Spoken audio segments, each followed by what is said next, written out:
నమస్తే. Welcome to our channel. నేను మీ పద్మావతి. ఈ రోజు మనతో పాటు ప్రముఖ ఆధ్యాత్మికవేత్త మరియు వాస్తు జ్యోతిష్య పండితులు శేషగిరిరావు గారు ఉన్నారు. ఆయనతో మాట్లాడి మరిన్ని విషయాలు తెలుసుకునే ప్రయత్నం చేద్దాం. చూసేసేయండి. నమస్కారం గురువు గారు. నమస్తే అమ్మా. గురువు గారు, వాస్తవానికి మార్గశిర పౌర్ణమి నాడు కొంతమంది ఏమో త్రిపుర భైరవి పూజ చేసుకోవాలి అని అంటున్నారు. మరి కొంతమంది చూసుకుంటే షోడశి జయంతి అని అంటున్నారు. మరి వాస్తవానికి ఈ పౌర్ణమి నాడున ఏ పూజ చేసుకోవాలి, ఎవరిని ఆచరించాలి, అసలు ఏ విధంగా పూజా విధానం అనేది చేసుకోవాలంటారు? రైట్. ఇక్కడ చాలా మంది ఏంటంటే మనకి ఈ రోజు ఏదైతే మార్గశిర పౌర్ణమి ఉందో, ఈ మార్గశిర పౌర్ణమి నాడు 3 జయంతులు, అంటే జయంతులు అనేది నిజానికి దేవుళ్ళకు ఉండవు. ఆవిర్భావ దినోత్సవాన్ని మన వ్యవహారిక భాషలో దాన్ని జయంతి అంటారు. నిజానికి అవి వారి యొక్క అవతార దినోత్సవాలు అంతవరకే, అంతేగాని జయంతులు కాదు. ఆ రోజున వాళ్ళకి అవి ఆయా తేదీలు అనేది వాళ్ళకి ఇష్టమైనవేనా కావచ్చు, లేదా అదే రోజు వీళ్ళు ఆవిర్భవించినవేనా కావచ్చు. వాటినే మనం వ్యవహారిక భాషలో జయంతులు అంటున్నాం. సో నిజానికి జయంతులు వర్ధంతులు వాళ్ళకి ఏమి ఉండవు కదా, అది మెయిన్. అయితే ఇక్కడ ఏదైతే మార్గశిర పౌర్ణమి ఉందో, ఈ రోజున చాలా మంది దత్త జయంతి అనేది దాంట్లో అయితే ఎలాంటి వివాదాస్పదం లేదు. అదే ఓకే, దత్త జయంతి పౌర్ణమి నాడు అనేది ఓకే.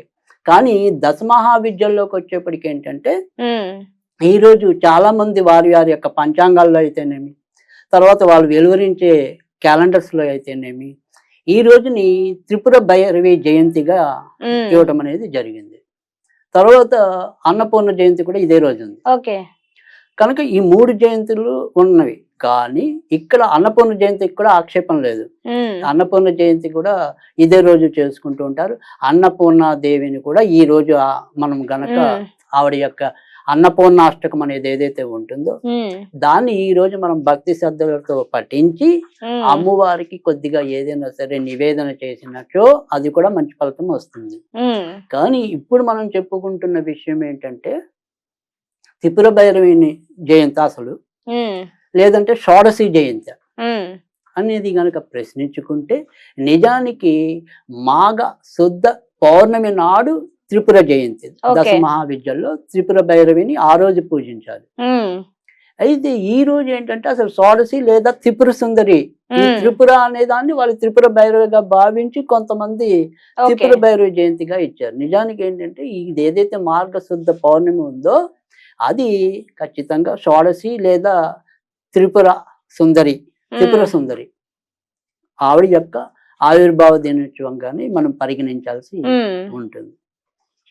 అందుకే ఇక్కడ మనం ఒకవేళ సరే మాకు పలానా పంచాంగకర్త చెప్పిందే మాకు వేదవాక్కు, మీరు ఎన్ని చెప్పినా మేము ఆ త్రిపుర భైరవినే పూజిస్తాం అనుకునే వాళ్ళ కోసం ఒకటి చెప్తా. ఓకే, అలా కాకుండా మనని ఫాలో అయ్యేవాళ్ళు, సో యథార్థంగా పుస్తకాలు కనుక మనం గ్రంథ పఠన చేసే అలవాటు ఉంటే కనుక ఆ గ్రంథ పఠన చేసే వాళ్ళకి ఖచ్చితంగా తెలుస్తుంది. దశ మహావిద్యల్లో ఈ రోజు ఆరాధించవలసినది త్రిపుర సుందరి లేదా షోడశి అని. షోడశి అంటే ఏంటి అంటే కనుక అక్కడ 16 కళలు. సో ఈ 16 కళలని నింపుకున్న సుందరి ఎవరు అంటే గనక ఆవిడ త్రిపుర సుందరి. అందుకని ఇక్కడ ఈ దశ మహావిద్యల్లో ఉన్న దేవతలు ఎవరైతే ఉంటారో, దశమహాశక్తులు ఏవైతే ఉన్నాయో వాళ్ళన్నిటిలోకి కూడా అందమైన అపురూపమైన సౌందర్యవతి ఈ షోడశి లేదా త్రిపుర సుందరి. త్రిపుర సుందరి అంటే బాలా త్రిపుర సుందరి ఆవిడే, త్రిపుర సుందరి ఆవిడే, ఇప్పుడు మనం చెప్పే షోడశి ఆవిడే. సో అందుకే 16 కళల యొక్క కళలన్నీ ఆవిడ దగ్గర ఉన్నాయి కాబట్టి ఆవిడని షోడశి అన్నారు.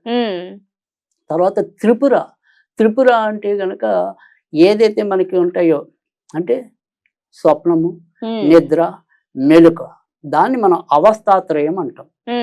ఈ అవస్థాత్రయాన్ని దాన్ని ఒక పరిపూర్ణత కలిగించడం.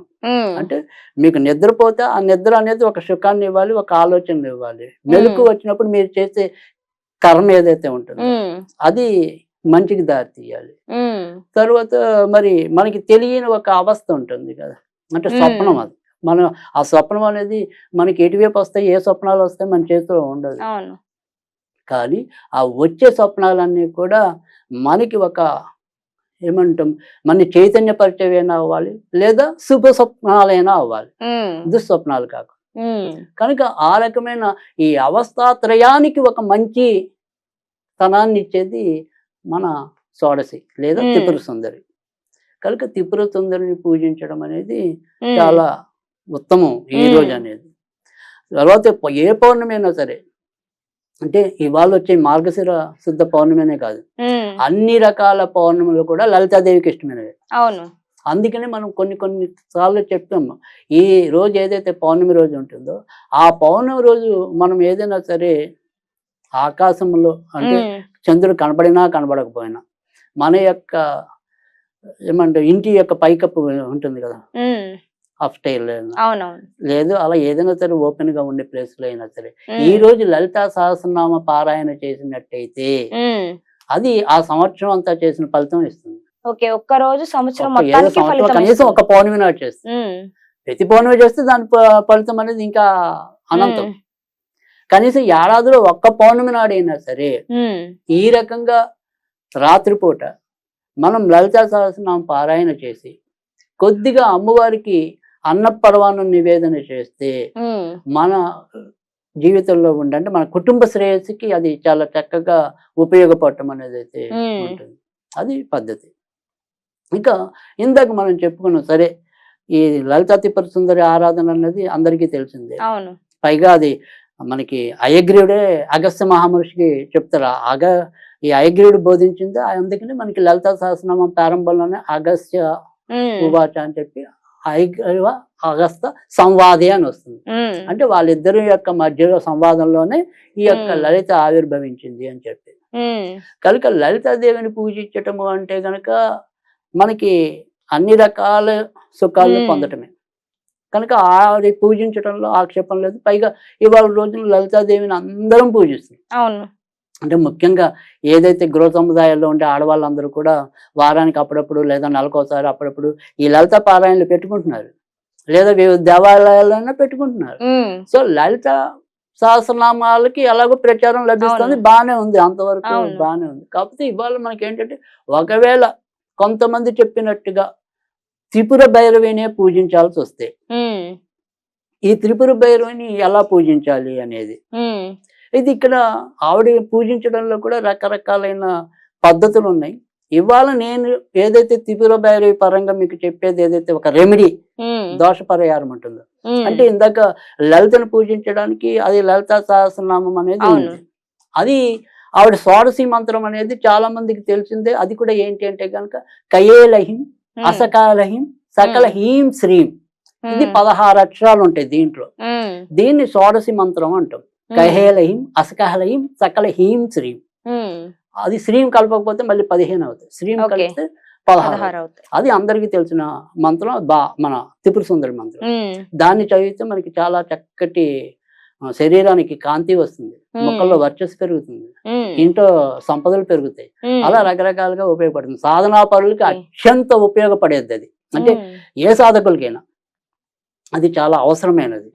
సరే, అది వాళ్ళు అలా చేయండి.